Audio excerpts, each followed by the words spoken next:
If only I can bring back time. Hindi siya si Doraemon na pwedeng maglabas ng pintuan sa bulsa niya.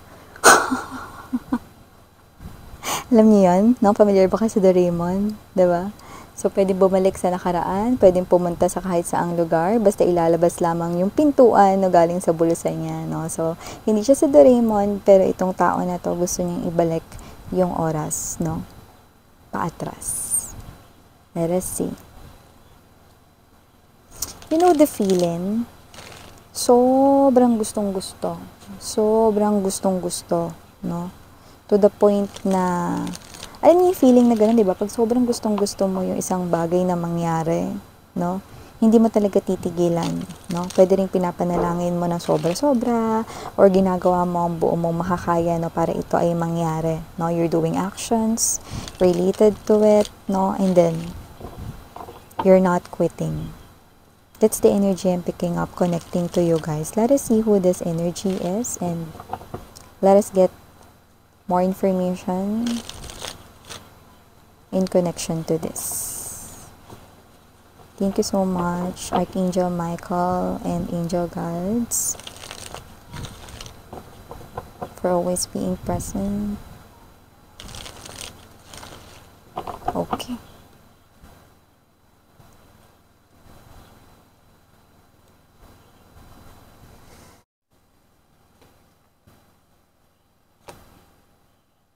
Oh.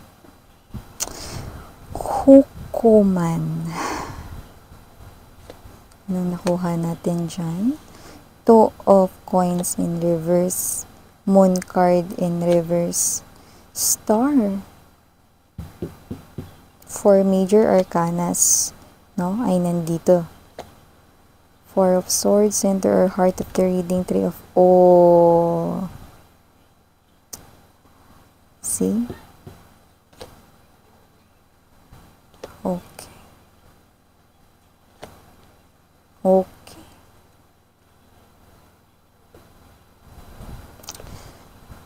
Okay.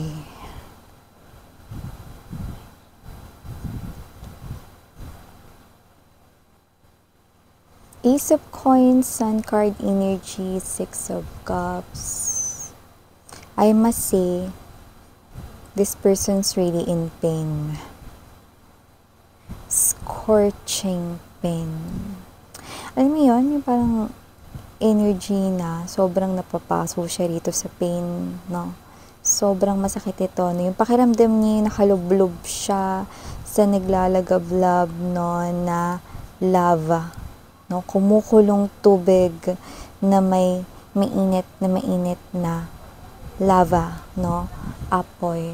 Yan. So, before we continue this, no, more, let me greet everybody. Hi and hello there everyone. My name is Yan. Welcome here. Sa aking mga returning tambayers, thank you sa inyong walang sawang love. New subscribers, you can also bring your other friends, loved ones right here, okay? And wala rin po tayo dito yung gender, mga base ba, lalaki, LGBT, lahat ay welcome. Pwede rin pong iswitch yung mga roles dahil possible talaga magkapalit-palit kasi general reading ito.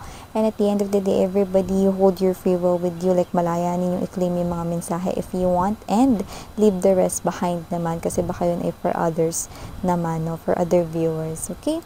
And darin po tayong time period dito, so pwedeng ito ay nangyari na to some of you. To some of you ay maaari naman mga babes, no, na nangyayari na ito ngayon. At sa iba, posibleng mangyayari pa lamang. Kaya naman, just take only what resonates. Okay, so yeah, mga babes, so sa nakikita ko dito, it looks like someone here is sobrang in pain, no? Na parang yung feeling niya rito, no, with this tower energy in the Hierophant, na parang kung haharap man siya sa isang hukuman rito, no? Sa harap rito, no, ng hukuman, yan, anong klaseng hukuman is yan, no? Hukuman, no? Parang ito yung klase ng paghuhukom, no? Itsura ng parang justice hall, no? Kung saan nililitis, no, ang isang individual, parang ganon, no? So, parang kung haharap man siya sa isang hukuman or whatever, idiomatic expression yun, no? Na parang yung mga witnesses doon or yung parang panel, kung may mga judges man doon, no, ay ang mga cupids, no, or si universe, no? Okay, sisiguraduhin niya rito that with the Two of Coins energy, Moon card in reverse, both are in reverses position. Look at that, see, in reverses position. Kung haharap man ako muli sa hukuman, yan, no? Ako ay hindi magdadalawang isip na pumili, yan, no? Ang pipiliin ko ay ang pangarap ko, Star card energy. In short, ang tinuturing niya ritong pangarap ay walang iba kundi ikaw. So, parang kang pangarap na parang hinayaan niyang mawala, na parang bula, no? So, nakita ko rito na itong klase ng energy na to, mga babes, no? Ito yung klase ng energy rito, no? Na parang sobrang pagod na siya, i-deal yung mga nangyayari ngayon sa buhay niya na hindi magaganda. Gusto niya magpahinga rito, no? At ikaw yung tangi niya ritong pahinga. Kasi whenever this person here thinks about you, yeah, this person here still, iniisip niya pa rin kayo rito, no? At kayo yung tanging pahinga rito. Every time this person here thinks about your face, envisioning here, no? Yung mukha ninyo, your smiling face, it's like lahat ng nahihirapan niya rito, no? Ng mga situations ay parang feeling niya nawawala. Parang nakakapagpahinga daw siya. Yun ang energy niya rito, no? Well, I think this person right here is experiencing karmas already na nagsisimula sa buhay niya, no? And this person right here, no? Lahat ng nararanasan niya rito na pwedeng challenges sa pera niya, sa trabaho niya, sa buhay niya, hindi magaganda. Ang pinaka hindi niya rito kinakaya is yung pangarap niya, who is ikaw, na hinayaan niya ritong mawala, na parang bula, no? Which is this person right here is telling me that you are someone right here, no, na parang pinakamalaking karma niya, biggest karma niya rito na hinaharap, no? Yun ang nakita ko rito. So this person right here still, no, nagluluk back dito sa inyong nakaraan as lovers.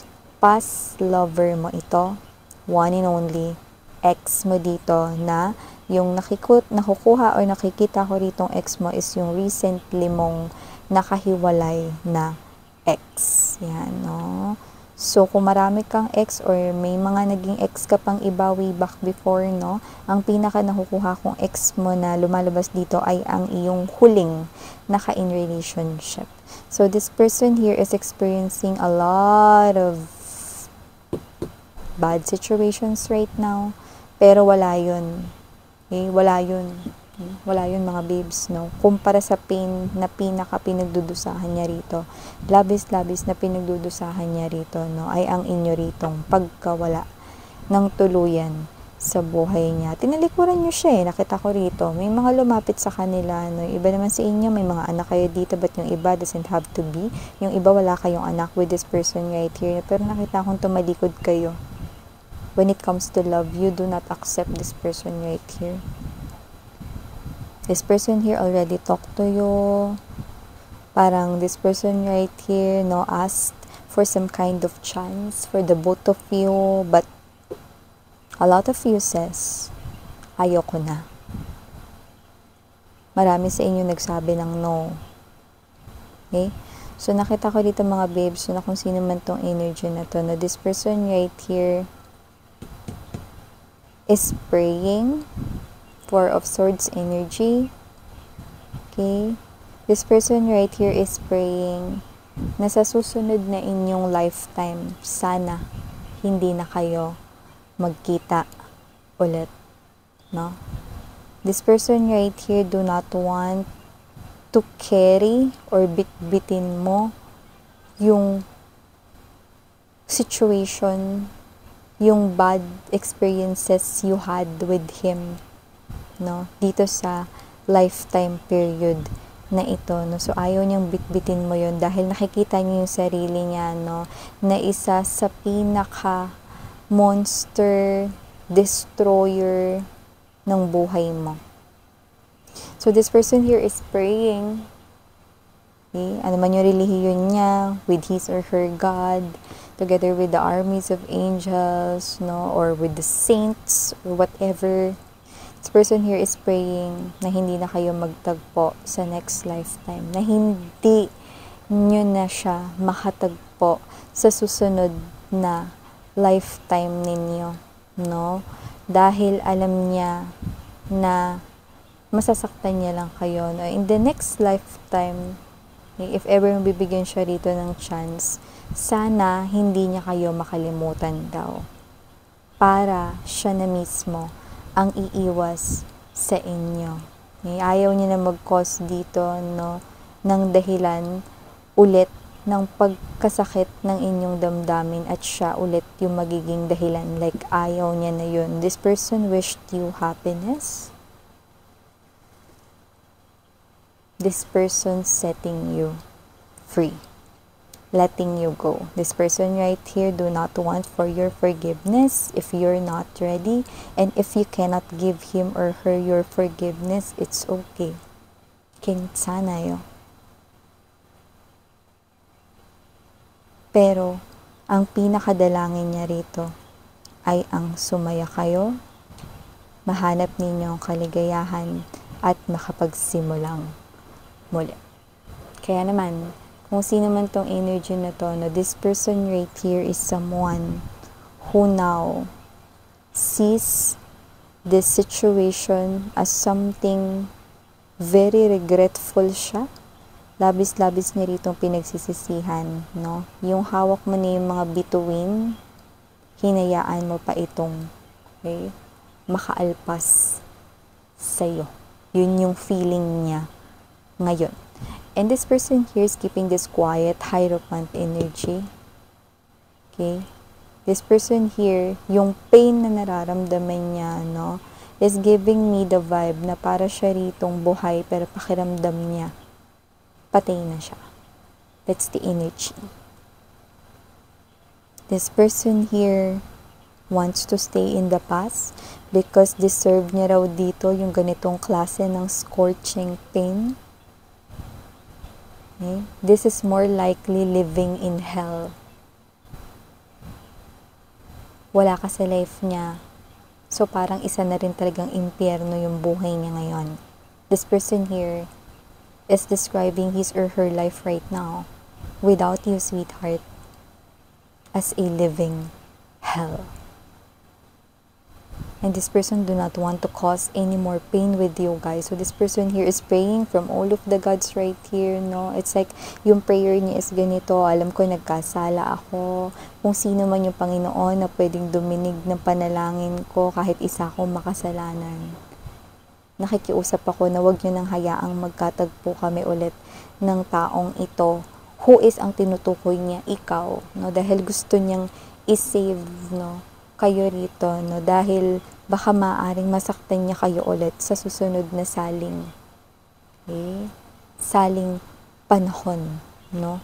Another lifetime right here, no? At kung hindi man yon ang eksaktong panalangin niya, no, tumutumbok rin ito, no, na sana wag niya kayo ritong makalimutan at maalala niya ang kanya ritong kasalanan sa inyo, nang sa ganun siya na mismo ang umiwas sa inyo sa mga susunod na mga lifetimes dito, no? Why?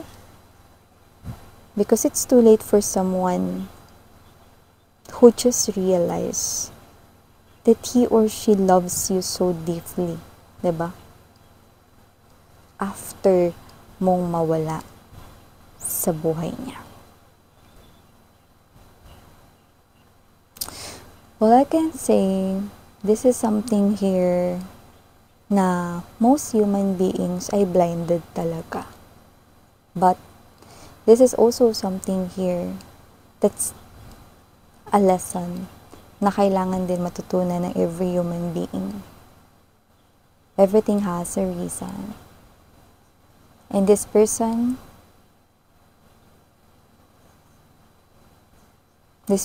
here is setting you free because he or she finally realizes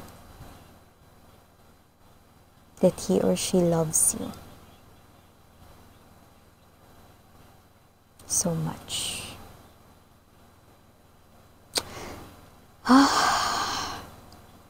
When you love, it's not always being happy, laughing all the time, smiling. Sometimes, when it comes to love, you cry, you sob, you feel the pain. And that's when you realize it's really love. Tama. Diba? I go. This is the choice, your person here, na desisyon niya. And I think this person here is just claiming that this is his or her kaparusahan from the hukuman ng langit. So yeah, these are all the messages right here for you guys. Again, I'm your Yana Oni for the ladies, girls, and Yana Duna for the boys and gentlemen. Thank you so much. Sarang hiya, love and light.